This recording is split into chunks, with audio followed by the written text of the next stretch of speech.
ಕಾಶ್ಮೀರದ ಪಹಲ್ಗಾಮ್ನಲ್ಲಿ ಕನ್ನಡಿಗರು ಸೇರಿ ಅನೇಕ ಹಿಂದೂ ಯಾತ್ರಾರ್ಥಿಗಳನ್ನು ಪಾಕ್ ಬೆಂಬಲಿತ ಇಸ್ಲಾಮಿಕ್ ಭಯೋತ್ಪಾದಕರು ಕೊಂದು ಹಾಕಿದ್ದಾರೆ. ಅದರ ಉದ್ದೇಶ ಬಹಳ ಸ್ಪಷ್ಟವಾಗಿತ್ತು.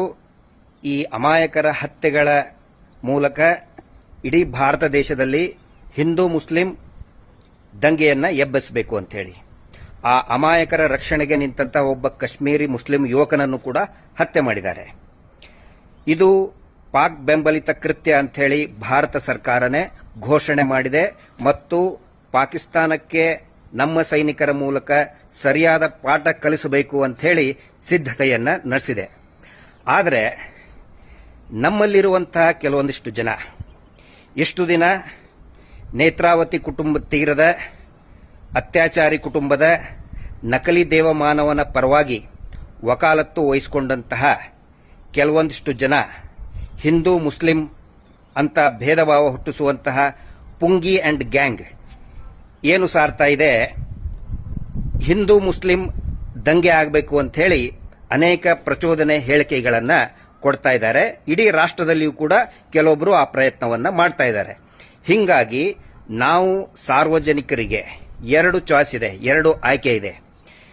ಈ ಇಸ್ಲಾಮಿಕ್ ಭಯೋತ್ಪಾದಕರ ಆಸೆಯಂತೆ ಈ ದೇಶದಲ್ಲಿ ನಾವು ಹಿಂದೂ ಮುಸಲ್ಮಾನ್ ಅಂತ ಕಚ್ಚಾಡಿಕೊಂಡು ಸಾಯಬೇಕು, ಅದು ಮೊದಲನೇ ಚಾಯ್ಸ್.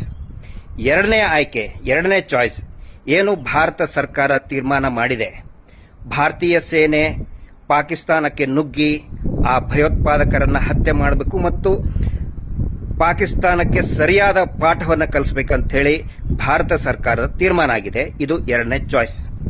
ನಾನು ಎರಡನೇ ಆಯ್ಕೆಯ ಜೊತೆಗೆ ನಿಲ್ಕೊಳ್ತೇನೆ. ನಾನು ಯಾವತ್ತಿಗೂ ಕೂಡ ಆ ಭಯೋತ್ಪಾದಕರ ಆಸೆ ಈಡೇರಿಸೋದಕ್ಕೆ ನಾನು ತಯಾರಿಲ್ಲ. ಭಯೋತ್ಪಾದಕರ ಆಸೆ ಏನು, ಇಲ್ಲಿ ಹಿಂದೂ ಮುಸಲ್ಮಾನ್ ಜಗಳ ಆಗಬೇಕು, ಗಲಭೆ ಆಗಬೇಕು, ದಂಗೆ ಆಗಬೇಕು. ಆದರೆ ಎರಡನೇ ಚಾಯ್ಸ್ ಏನು ಅಂತ ಹೇಳಿದ್ರೆ, ನಾವು ಈ ದೇಶದ ಯೋಧರನ್ನ ಹುರಿದುಂಬಿಸಬೇಕು ಮತ್ತು ಒಂದು ಮಾರಲ್ ಕರೇಜ್ ಕೊಡಬೇಕು. ಸರ್ಕಾರಕ್ಕೂ ಕೂಡ ನಾವು ಜೊತೆಗಿದ್ದೀವಿ ಅಂತ ಹೇಳಿ ಸಾಮಾನ್ಯ ನಾಗರಿಕರಾಗಿ ಸರ್ಕಾರದ ಜೊತೆಗೆ ನಿಂತ್ಕೋಬೇಕು, ಯೋಧರ ಜೊತೆಗೆ ನಿಂತ್ಕೋಬೇಕು. ನನ್ನದು ಎರಡನೇ ಚಾಯ್ಸ್. ಅದಕ್ಕಾಗಿ ನೀವು ಕೂಡ ನಿಮ್ಮ ಆಯ್ಕೆ ಏನು ಅನ್ನೋದನ್ನ ತಿಳಿಸಿ. ನಮಸ್ತೆ, ಜೈ ಹಿಂದ್, ಜಸ್ಟಿಸ್ ಫಾರ್ ಸೌಜನ್ಯ.